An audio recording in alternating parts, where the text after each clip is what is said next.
I believe my story is going to change the world for the better. So, and a key theme is lemons into lemonade. So just by watching the story, you can get a lot. Although I will talk about coaching and training for others, for you and other folks at the end. Today I want to focus on the most desperate set of actions emanating from an attorney in Scranton. Take a look. John Myers has remarkably confronted the challenges of our time. Through his journey, John developed the philosophy that our goodness is strength. The overarching theme of my story is that beginning around 1988, a group of people started to come against me irrationally, for no reason, vindictively, and really hasn't stopped since in a lot of ways. And what that did, the lemonade starts to become how I stood in there, didn't let them overpower me, grew and changed a great deal in the process, developed visions for the world, all this. But essentially this threshold of people trying to wipe you out and you standing in there and saying, no, I'm going to become better through this process.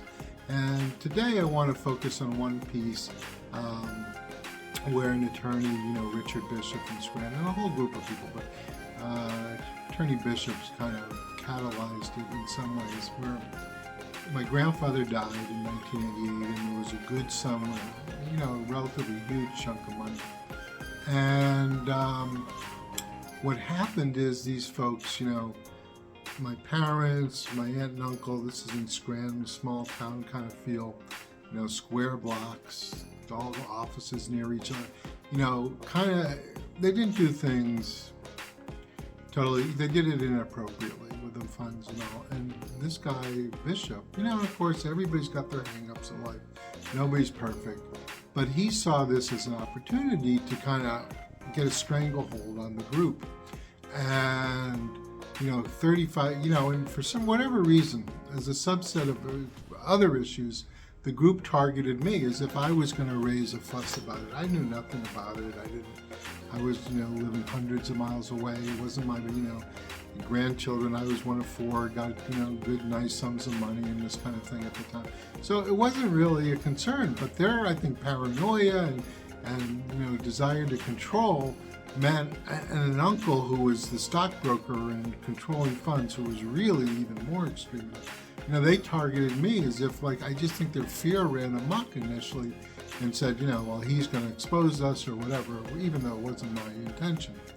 So what I'm getting is this dude, Attorney Bishop, has had the stranglehold on the family. My parents, I don't know if it's part, why my parents, whatever. My brother clearly influenced, and his wife influenced my parents to turn against me through a divorce that's situated, all kinds of things. But, another factor is this attorney, and there's another attorney I may allude to. But Attorney Bishop, just had this stranglehold that we couldn't let anyone, covering up these activities for 35 years, and really kind of bringing my parents, who were relatively good parents in childhood, over to his side and kind of, seeing me, wanting to see me as an enemy, even though, again, I had no interest in it.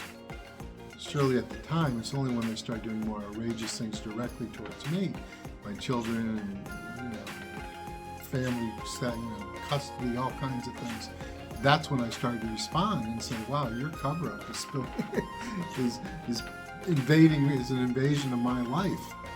So, but anyway, what I'm getting, why, these actions spearheaded by Attorney Bishop are so desperate, A, because they didn't have to make an opponent out of me in the first place. B, here it is 35 years later. I mean, you think, evidently, he's got little else going on in his life, at this level of economic threshold anyway, not a partner in his, but anyway, they have little going on in his life, but this is the stranglehold of his life to keep my parents in this fold, knuckled under, it seems, in some ways, and to direct this activity at me, who, again, by structural sense, has nothing to do with it. So what I'm saying is, it's because I wouldn't yield to the bullying of these people.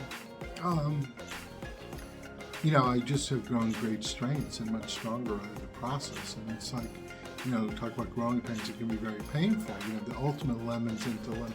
That's why I say it's the ultimate lemons to lemonade story. I don't believe you could find a more irrational, emotional assault on another human being over the course of 28 and 35 years than you find in this situation. I just don't think so. By tuning into my story, you can see me on a, if not daily, a regular basis, expressing what it takes to not give in, to continue developing positively, the potential, and to keep developing and not giving in, because when you know you're good, and you know you're strong inside, as you are and I am and we all are, as most of us are, then you don't give up to unfairness, and that's what this is about. So, for anyone who's watching, who's interested, you can go to my website, look at coaching, training, and mediation, and just ways you can get involved. But leave a comment below, and just with some insight. This is not the place for people who just want to attack someone for, being weak. This is a place for people who want to develop their inner strength, who kind of have a tune, who can learn from other people's situations and say, oh, John, look, this is what you're doing. I have a struggle. What can I learn? How can I do it? And maybe even add some insight, some genius to this situation in terms of, how, I've upheld it for 28 years, toe to toe against lawyers, doctors, professors, everyone. So much opposition. So if people have something constructive to say in the comments, please do.